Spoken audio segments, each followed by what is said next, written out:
Right, hello everyone, welcome back to Let's Play Mass Effect 2. This is part 2. And where we left off, we were coming up with our backstory. Ooh. And we just got to the bit that introduces Gaz. So, my favourite character. So let's do this. He shouldn't get involved. He told me he was suspicious of Sarah, and he had some useful leads. More importantly, he was willing to Good share. old Garrus. That led me to Rex, the biggest, nastiest looking Krogan bounty hunter I'd ever seen. He turned out to be more than just a brute. It was his intel that led to a fugitive with incriminating evidence on Sarah. The fugitive turned out to be an energetic little Quarian named Tali. A tech expert with a knack for hacking, she'd procured some information on Sarah. Evidence that proved Saren was dirty. Tali's evidence proved that Saren was responsible for the massacre on Eden Prime, and that the immense warship we'd spotted was in fact Saren's flagship. But it went much further. Saren was trying to find a way to bring back a race of sentient machines from dark space. Machines allegedly responsible for cleansing the galaxy of all organic life. Oh dear. These Reapers were blamed for wiping out all life 50,000 years ago, including the Protheans, then disappearing back through the mass relays to dark space, leaving no trace they'd ever been. That explained why Saren was after the beacon, and it made some sense out of my visions. But not much else. We couldn't convince the Council that the Reapers were a threat, but they agreed Saren had to be stopped. They stripped him of his Spectre status and gave me the honor of becoming the first human Spectre. Woo! My first task?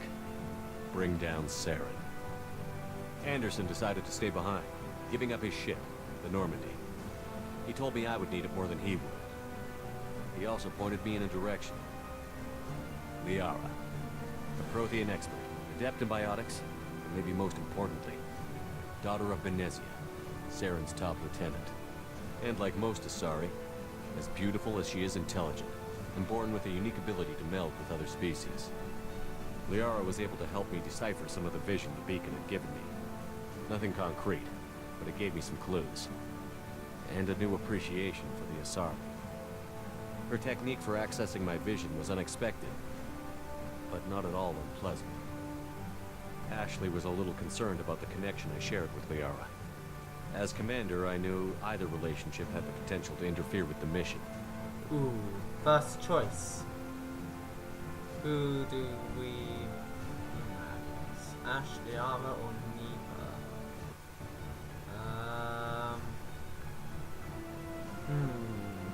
That's a tough choice, like that. I will go for...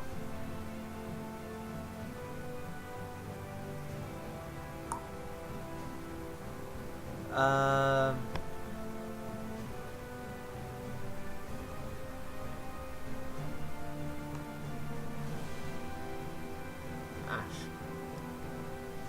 I told Ash I wasn't interested in Liara. I had my eyes on someone else. But we agreed we wouldn't let it get in the way of our mission. Finding Saren. Thanks to Liara's help, we had our next lead. Benezia. Saren had taken her to Novarian, where he'd enslaved a dangerous race of insect-like creatures, the Rachni. He ordered Benezia to use the same technique Liara had used on me to extract information from the Rachni Queen. The Queen's drones were everywhere, and they weren't happy. We had to fight through hundreds of them to get to Benezia. By the time we arrived, Saren was gone. With the information.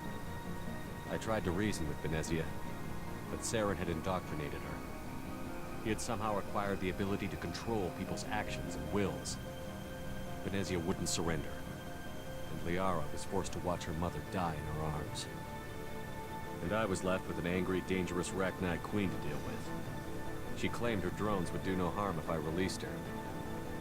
The Rachni had terrorized the galaxy before. I say we save the Queen. I couldn't do it. I wouldn't doom an entire species for past sins. And the Queen was true to her word. She left and took her army of drones with her.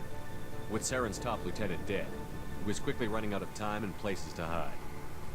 I tracked him down at his base on Vermire, but we soon learned it was more than a base of operations. It was a breeding ground. Saren was breeding an army of Krogan.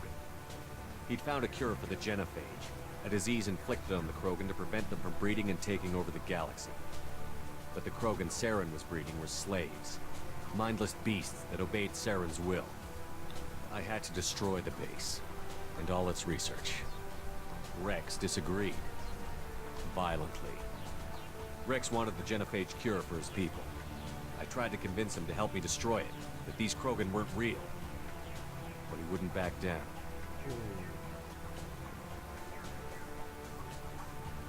I like Rex, so we save him. Fortunately, Rex is smarter than he looks. He realized this wasn't the way to help his people, and that Saren was the real threat. When we finally got to the center of the base, I realized just how close Saren was to completing his plan. He was already in communication with the Reapers. Sovereign, Saren's flagship we'd all assumed was just a ship, was a Reaper. It spoke to me, threatened me. I could feel the menace it had for every living thing. It wanted me dead. It wanted us all dead. And I knew it was capable of doing just that. What I couldn't understand was why Saren would help it. But there was no time to think about it. Sovereign knew where we were. We had to destroy the base and get the hell out. I split up my team in 2 squads, sending Ash with one and Caden with the other as a distraction. We had a nuke, and we planned to use it. Before we could detonate the bomb, Saren showed up. We fought. I stalled him to make time for my team. And in talking to him, I realized the truth. It wasn't Saren who was indoctrinating everyone. It was Sovereign. The Reaper. And Saren was in deeper than all of them. He tried to convince me he was still in control. Said he found a way to reduce the Reaper's influence, but he was kidding himself. Or believing the lies Sovereign was telling him. Before I could convince him to stop, he ran, leaving me just seconds to extract my squad mates. I tried, but I wasn't fast enough. I could only save one of them. I say we save Caden. Ash was a good friend, and a great soldier. But I had to choose, and I chose Caden. That was the last time Saren would slip away from me. I knew then, the next time we met, one of us would die. With my team mostly intact, we chased Saren and his army to Ilos, a long-lost planet that had once belonged to the Protheans. As we prepared for what we knew would be a desperate fight, I spoke to my crew. We were just one ship against Saren's growing army. I assured them all that despite the odds, we could defeat him.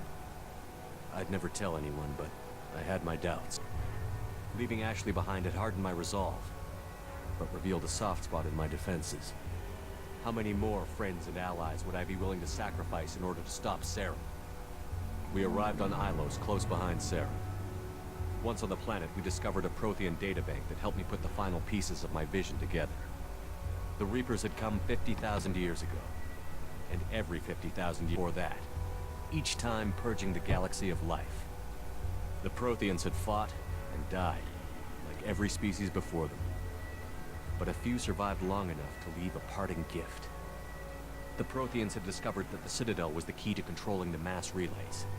By sabotaging the Citadel, they found a way to close the relays to dark space, slowing the Reapers' return, giving us the time we needed to find a solution to stop the Reapers once and for all. Saren knew this.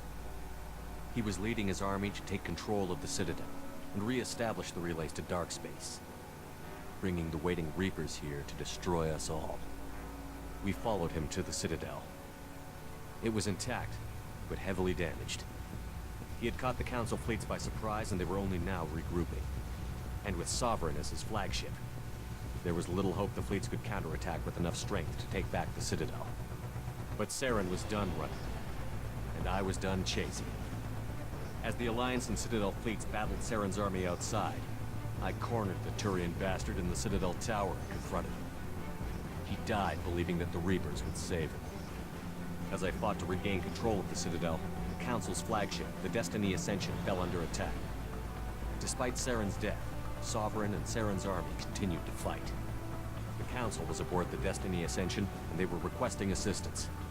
But But I knew in order to help them, I would have to put our human alliance fleet in jeopardy. The Council could be replaced. The fleets were needed here and now if we were going to defeat Sovereign. Even with the Citadel back in my control, Saren defeated, and the Normandy leading the combined galactic fleet, the battle against Sovereign, a single Reaper, was relentless. It took the combined fleets of humanity and the other races, but in the end, Sovereign fell. But the costs were immense. While humanity's efforts in the war earned us our first seat on the Council, it was a hollow victory. The Reapers were still out there. I knew the fight was far from over, but as the one who'd led the fight against Saren, I was given new responsibilities. The choice of humanity's first Councilor was left for me to decide. On the one hand, Udina, the lifetime politician. Ruthless and ambitious, he would easily navigate the political landmines that would soon be put in front of him. The other choice, Captain Anderson, the career soldier. Tough but fair, but a friend, and someone I could trust. Both great leaders in their own right. Anderson didn't want the job, which was a sure sign he'd be perfect for it. No ambition to get in the way. The war was over. The threat had passed. In time, the Council would rebuild itself. The Citadel could be repaired. Even the pain of lost friends would fade. But none of that mattered if the Reapers were still out there. And if they were all as powerful as Sovereign, we had to find a way to stop them. I had to find a way. I gathered my crew, took my ship, and went in search of answers. Officially, the Council would only say I was assigned to cleanup duty, rooting out any remnants of Saren's army. Just another routine mission. And now I'm dead. Doesn't life suck? Oh, something's happening.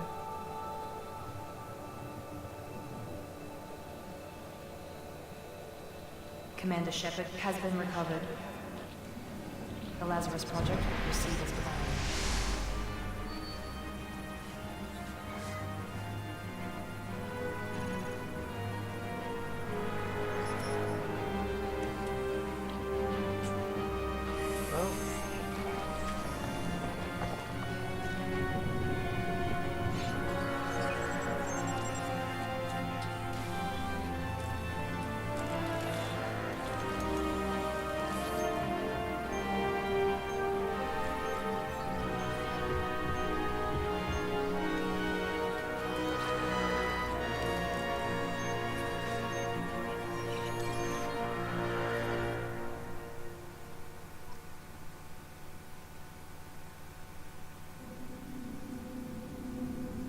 Okay.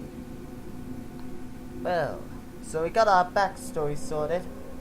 So we let Rex live. We spared the Ragnar Queen, and we sacrificed Ashley. So yeah. We'll call ourselves Black Governor.